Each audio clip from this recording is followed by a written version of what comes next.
नमस्कार, मैं हूं जयश्री नागदा और आप देख रहे हैं सीबीसी न्यूज राजस्थान का वागड़ पोस्ट। इसमें है वो सारी खबरें जो आपके लिए जानना जरूरी है। तो आइए एक नजर डालते हैं आज की हेडलाइंस पर। इटाली पाल सोशल मीडिया पर हुआ शर्मसार, 2 वीडियो वायरल। जूतों की माला पहनाकर पैरों तले रौंद डाला युवक का स्वाभिमान।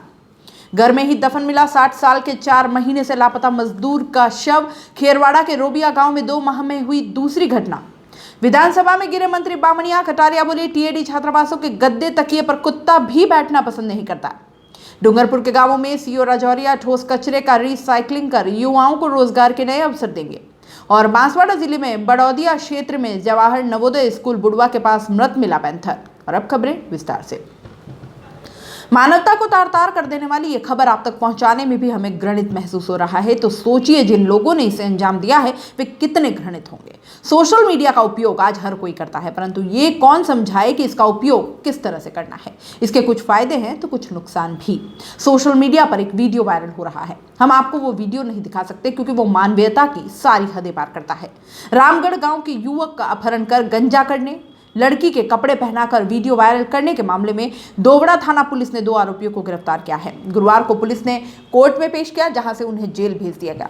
फरार चल रहे 6 आरोपियों को पकड़ने के लिए पुलिस की टीमें गठित की गई हैं। इटालीपाल निवासी भूरा पुत्र कालू कनीपा और गमानी पत्नी भूरा कनीपा को गिरफ्तार कर जेल भेज दिया गया। आरोपी महिला को उदयपुर जेल भेजा गया है। रामगढ़ गांव के युवक से अमानवीय घटना करने और 2,80,000 रुपए ठगने वाला मुख्य आरोपी भूरा है। आरोपियों को गिरफ्तार करने वाली टीम में ASI Kalu Singh, head constable Mahendra Singh, constable Bhupendra Singh व पुष्पेंद्र सिंह व महिला कांस्टेबल भगवती शामिल रही। दरअसल इस मामले में 2 वीडियो सोशल मीडिया ग्रुप पर वायरल हो रहे हैं। पहला वीडियो 43 सेकंड व दूसरा वीडियो 3 मिनट 25 सेकंड का है। इसमें युवक को लड़की के कपड़े पहनाने के बाद जूतों की माला पहनाई गई। इसके साथ फोटो क्लिक हुए, चुंबन किया। इसके बाद अश्लील हरकत की गई। आरोपी खुद पीड़ित युवक को अपने हाथ से कपड़े पहना रहे हैं। पैरों में गिरने को कहा गया। इसके बाद उसकी पीठ पर आरोपी युवक ने अपने पैर रखे। मतलब इतना सब कुछ होता रहा और लोग तमाशा देखते रहे और बाद में इसे वायरल तक कर दिया गया। सबसे बड़ी बात, इस युवक की कोई गलती भी नहीं थी। अगर गलती की थी तो इसके बड़े भाई ने, लेकिन इस तरह से सलूक करना तो उसके साथ भी सही नहीं। फिर इस बेगुनाह के साथ इतना घिनौना सलूक क्यों?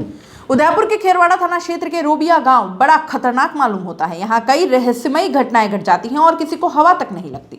रोबिया गांव में विगत 2 माह में दूसरी बड़ी वारदात घटित हो गई। एक तो 25 दिसंबर को रोबिया निवासी रंजीत मीणा ने शराब के नशे में अपनी पत्नी सहित 4 बच्चों की कुल्हाड़ी से हत्या कर खुद फांसी के फंदे पर झूल गया। और अब गुरुवार को 60 साल के भगू आहारी का शव उसी के घर में प्लास्टिक के कट्टे में बंधा हुआ मिट्टी में दबा हुआ मिला है। मौके पर पहुंची पुलिस और एफएसएल की टीम ने शव को बाहर निकालकर उसका पोस्टमार्टम करवाया है। पोस्टमार्टम रिपोर्ट में खुलासा हुआ कि भगू के गले में रस्सी बांधकर हत्या की गई थी। इसके बाद उसके शव को उसी के घर में दफना दिया गया।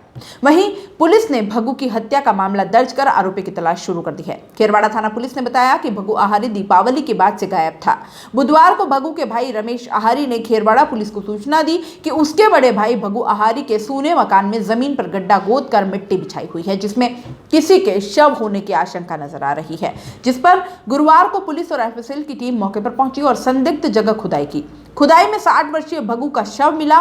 पुलिस के अनुसार यह शव 4 माह पुराना बताया गया। मतलब ये कि 4 माह से भगू अपने ही घर के अहाते में मार के गाड़ दिया गया और किसी को कानो कान खबर तक नहीं हुई।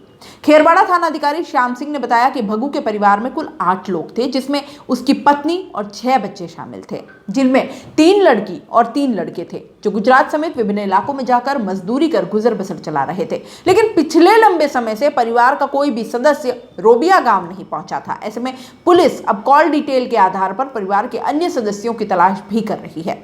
मृतक के छोटे भाई रमेश ने बताया कि भगू आहारी अपनी पत्नी बच्चों के साथ रहता था और गुजरात सहित अन्य क्षेत्रों में मजदूरी कर गुजर बसर करता था। लेकिन दीपावली के बाद से उसका फोन बंद आ रहा था। इसके साथ ही भगू के परिजनों का फोन भी बंद था, जिस पर रमेश बुधवार को रोबिया गांव पहुंचा और पुलिस को पूरे मामले की शिकायत की। विधानसभा में गुरुवार को प्रश्नकाल में जनजातीय आवासीय छात्रावासों में सुविधाओं के मुद्दे पर विभाग के मंत्री अर्जुन सिंह बामनिया सदन में घिर गए। जाडोल विधायक बाबूलाल खराड़ी ने छात्रावासों के रखरखाव व बिस्तर, चद्दर, तकिए खरीद का मुद्दा उठाया। मंत्री ने जवाब दिया कि छात्रावासों के रखरखाव व बिस्तर, चद्दर, तकियों की खरीद के लिए 16,94,00,000 रुपए का बजट है। रही बात बिस्तर और चद्दर बदलने की, तो वार्डन की मांग के अनुसार विभाग नए बिस्तर और चद्दर की व्यवस्था कर देता है। इस पर झाड़ोल विधायक ने पूछा कि छात्रावासों में बिस्तर, चद्दर, तकिए कब बदले गए। मंत्री बामनिया इस पर गोलमाल जवाब देने लगे। मंत्री के जवाब से विधायक खराड़ी संतुष्ट नहीं हुए तो नेता प्रतिपक्ष गुलाब चंद कटारिया ने उन्हें बीच में टोकते हुए कहा कि प्रश्न यह था कि इन छात्रावासों में बिस्तर, चद्दर, तकिए कब बदले गए। कटारिया बोले, इतना पैसा खर्च करके हम इन बच्चों की जिंदगी बदलना चाहते हैं, लेकिन वहां जो गद्दे, जो दूसरी चीजें हैं, उन पर कुत्ता भी बैठना पसंद नहीं करेगा। इधर मावली विधायक धर्मनारायण जोशी ने फतेहनगर में ट्रॉमा सेंटर की स्थापना का सवाल उठाया। चिकित्सा एवं स्वास्थ्य मंत्री ने जानकारी दी कि वहां फिलहाल सेंटर के मापदंड पूरे नहीं है, फिलहाल ऐसा कोई प्रस्ताव नहीं है।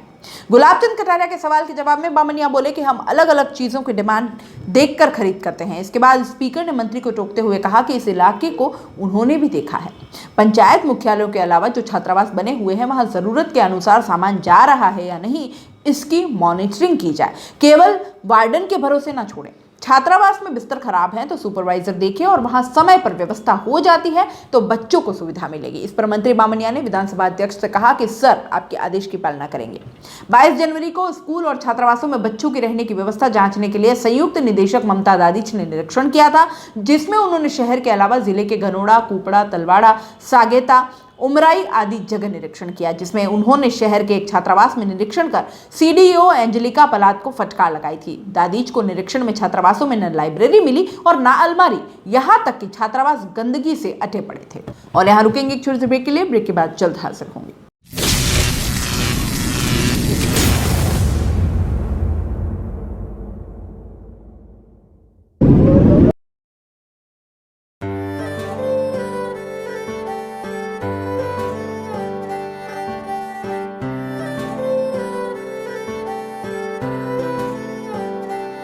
मारे आंगणे की तू है लाडली, मारे बगिया की तू है एक कली। मारे आंगणे की तू है लाडली, मारे बगिया की तू है एक कली। जद छोड़ के तू जाएगी हमें लाडो, याद तेरी घनी आएगी। मारे आंगणे की तू है लाडली, मारे बगिया की तू है एक कली। सोजतिया ज्वेलर्स, रिश्तों को नहीं दिलों को जोड़े। ब्रेक के बाद आपका स्वागत है। स्वच्छ भारत मिशन ग्रामीण योजना के तहत ठोस एवं तरल कचरा प्रबंधन के संबंध में बैठक गुरुवार को ईडीपी सभागार में हुई। कलेक्टर सुरेश कुमार ओला ने अध्यक्षता करते हुए कहा कि चिन्हित ग्राम पंचायतों के गांवों के हितधारकों को विश्लेषण करने की जानकारी दी। उन्होंने कहा कि ठोस एवं तरल पदार्थ के लिए हितधारक पशुपालक, लघु उद्योग, होटल, अस्पताल, बूचड़ खाने एवं लॉन्ड्री दुकानों को प्रशिक्षण देते हुए जानकारी देने के निर्देश दिए। मुख्य कार्यकारी अधिकारी अंजलि रजौरिया ने बताया कि समस्त ब्लॉक द्वारा तैयार की गई 5 ग्रामों की डीपीआर को जिला स्तरीय समिति से अनुमोदन हुआ। चिन्हित प्रत्येक ब्लॉक के 5 राजस्व गांवों की डीपीआर एवं गांव का स्वच्छता मानचित्र तैयार किए जाकर निर्देश दिए। सीईओ ने ठोस अपशिष्ट, जैव विघटनकारी, सब्जियों के छिलके, खाना, कृषि कचरा, पशुधन कचरा, जनहित कचरा, कागज, धातु, कांच, प्लास्टिक की बोतलें को ठोस एवं काला जल, दूषित जल, सामग्री से निकला गंदा जल एवं व्यावसायिक कचरे को तरल अपशिष्ट में लिया जाएगा। उन्होंने बताया कि ग्रामीण क्षेत्रों में स्वच्छता के माध्यम से स्वास्थ्य सुरक्षा एवं जीवन स्तर में सुधार लाना, पर्यावरण प्रदूषण को कम करना, ठोस और रिसाइकलिंग का उपयोग योग्य बनाना एवं ग्रामीण इलाकों में युवाओं के लिए पर्यावरण अनुकूल आधारित नए रोजगार अवसर पैदा किए जाएंगे। बांसवाड़ा जिले में बड़ौदिया क्षेत्र में जवाहर नवोदय स्कूल बुडवा के पास पहाड़ी की तरफ जाने वाले रास्ते में गुरुवार को एक खेत में मृत पैंथर मिला। मृत पैंथर को सबसे पहले बच्चों ने देखा, जिसकी सूचना बच्चों ने शिक्षकों और ग्रामीणों को दी। नवोदय स्कूल के शिक्षक धर्मराज मीणा ने बताया कि मृत पैंथर को खेत में पड़ा देखकर इसकी सूचना डीएफओ हरिकिशन सरस्वत को दी, जिसके बाद वन विभाग के कार्मिक मौके पर पहुंचे। पैंथर का शरीर फूला हुआ था, जिससे अनुमान लगाया जा रहा था कि शव 2 से 3 दिन पुराना है। पैंथर का पेट का हिस्से पर चमड़ी हटी हुई थी। वागड़ पोस्ट में फिलहाल इतना ही, दीजिए इजाजत, नमस्कार। सीबीसी न्यूज राजस्थान की यह खबर आपको कैसी लगी नीचे कमेंट करके जरूर बताएं। अगर आप YouTube पर देख रहे हैं तो सीबीसी न्यूज का चैनल सब्सक्राइब करिए, पास में दिख रहे बेल आइकन को भी दबाइए ताकि जब भी हम आपके लिए कोई खबर, कोई जानकारी लेकर आए तो सबसे पहले आपके पास नोटिफिकेशन पहुंचे। अगर आप फेसबुक पर देख रहे हैं तो सीबीसी न्यूज का पेज लाइक करिए। अगर आप इंस्टाग्राम पर देख रहे हैं तो आप हमें फॉलो कर सकते हैं।